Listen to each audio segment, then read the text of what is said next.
what you made me do.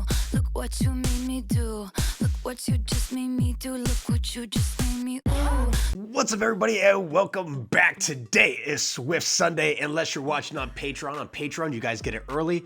You guys are really getting it early right now, but you get it at least a few days early if you're watching on Patreon. So if you're watching on YouTube, become a patron today. Link in the description below so you can see all my Taylor Swift reactions early. But this is going to be part of the interview with Stephen Colbert. I'll do all the parts of it and everything like that. So this, I believe, is the first part, so I'm going to start here. But it says, Joy Blackouts and post-concert Amnesia, how Taylor Swift knew the Eras Tour was next level. Of course it was going to be next level. She was performing a 3-hour concert with the errors of her music in there. Why wouldn't it be next level? Plus, it was a Taylor Swift concert. Of course it's going to be next level. Anyway, you guys let me know what you think in the comments below. If you do want to see my other reactions, all my other content early, even Taylor Swift reactions before they hit YouTube, they will go to the members area. So just hit the join button below and become a member today. But let me know what you think in the comments below. Let's hop into it.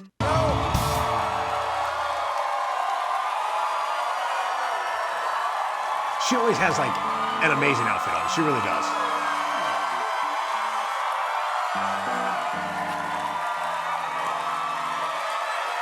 Ladies and gentlemen, please. It's so. That was so nice. Aren't Thanks they pleasant for that. people? Yes. They're so excited. And you know what? After everything she does, after the Eras Tour and after the new album and everything, like, she still finds time to go and do these interviews. It's amazing. Yes. You know, it's so lovely to have you. It's the we've met before. You did a bit on the show a few years ago, but this is the first time we've had a chance to sit down and chat. Hey, Taylor. Hey, Stephen.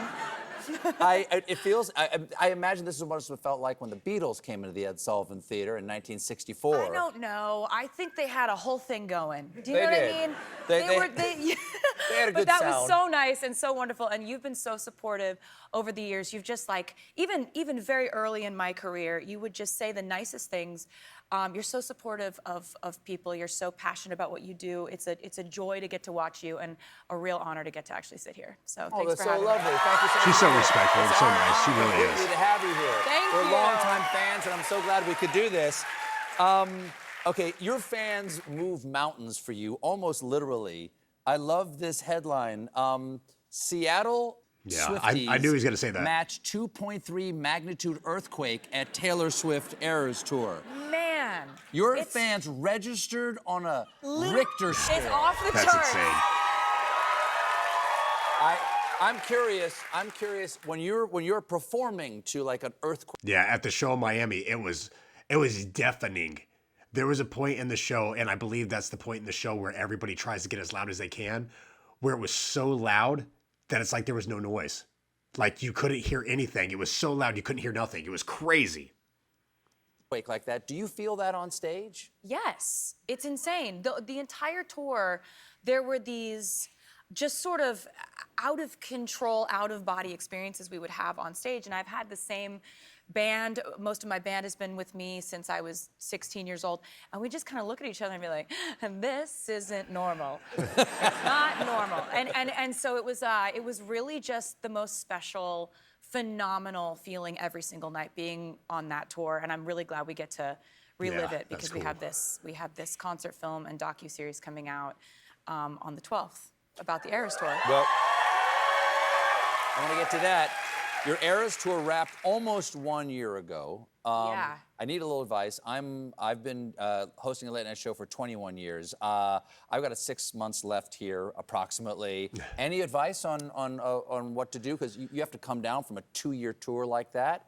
I'm sure there's a little bit of a transition to do. Any advice for me? I mean, for this specific situation, no, but I can sort of see from afar, right? That I think that I can speak for both of us to say that we're both very passionate, hyperactive people, right? Right. So I like the grind. Yes. So it's like a let's not say workaholic. Let's just say we're passionate, hyperactive people.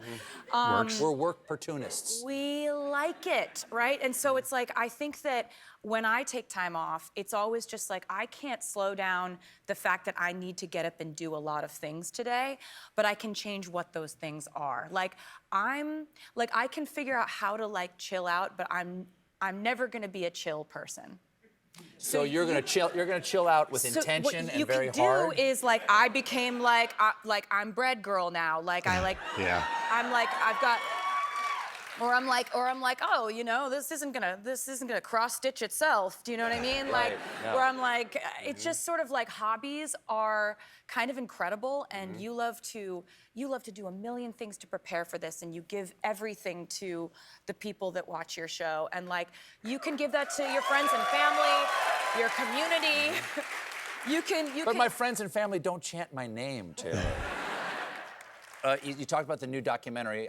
Because I'm special, I've seen 2 episodes of it already. Yeah. And what I didn't expect was to be teared up in both episodes. And not Yes, if you guys haven't checked out those episodes, check out my reaction to those episodes. They are amazing, and yes, your eyes will at least start to water in every episode. There is an emotional part in every episode. It is crazy, but make sure you guys go check that out. Awesome 6-part docuseries. It's amazing. the music is beautiful and the story is fascinating, but your fans. Yeah. It's seeing especially those young girls and what you mean to them. Did you know immediately, like when you started this tour, that this was going to be something different? Or when did it hit you that, oh, we've actually created something that's really above and beyond our expectations here? It took a second. I think what I thought in the beginning was we were seeing all this insane demand for the tour, but I just kind of chalked it up to like, I've put out like 5 albums. I haven't gotten to tour any of them. There's just built up demand. And I just thought, wow, we're really lucky to get to have this passionate response from the fans. I didn't realize it was gonna be this until you started hearing about people's experiences at the show. Because my whole life I've been trying to study, like, how do you not just entertain people, but really transport them out of their problems, their life, their stresses? How do you really create a sense of escape? And when I was reading articles where it's like medical professionals are diagnosing several, all these fans who came to the Eras tour with like post-concert amnesia. They were getting like joy blackouts. And I was like, oh man, I think this one's different. I think this tour is different. That's crazy. And it was That can't ultimately be real. because of the fans connecting with what we created that made the Eras tour what it is. So thank you guys so much. We have to take a quick break. We'll be right back with more Taylor Swift, everybody. Stick around. That was cool. I'm going to definitely check out the other parts. Make sure you come back for that. But if doctors are really diagnosing people with that, I mean, I'm going to be honest. I was at the Eras tour in Miami, and I tell you what, when you're there, you forget about everything else. You don't think about anything else but what's happening on that stage and the props that are coming out on that stage, them building the stage, everything happening is so big and so overwhelming and so just like produced to the max. Like, you don't get a bigger show than this. So yeah, you forget about everything else. So it's really cool. But I mean, after you leave, you're still on the high of Taylor Swift's Era Tour show, and you're still excited. The next day you wake up and you're still remembering everything and stuff like that. And a couple days later, a couple weeks later, you're still remembering, but you go back to life. So some people, I get some people, it hits them harder, and it was an amazing show. But man, if people are getting diagnosed with that, you definitely know it hits different. It definitely did hit different for sure, 100%. But this is a cool interview. Definitely gonna check out the rest of the parts. You guys let me know what you think in the comments below. Remember, you want to see my Taylor content before anybody else on YouTube. It'll go to Patreon first, then it'll come to the members area. If you want to become a member and see it first on YouTube, hit the join button, and then it'll go to everybody else on YouTube. I'm stuttering really bad. But anyway, if you like that video, make sure you hit the like button. If you're not a part of J2R family, hit that subscribe button. And until the next one, go check out my previous reactions to Taylor.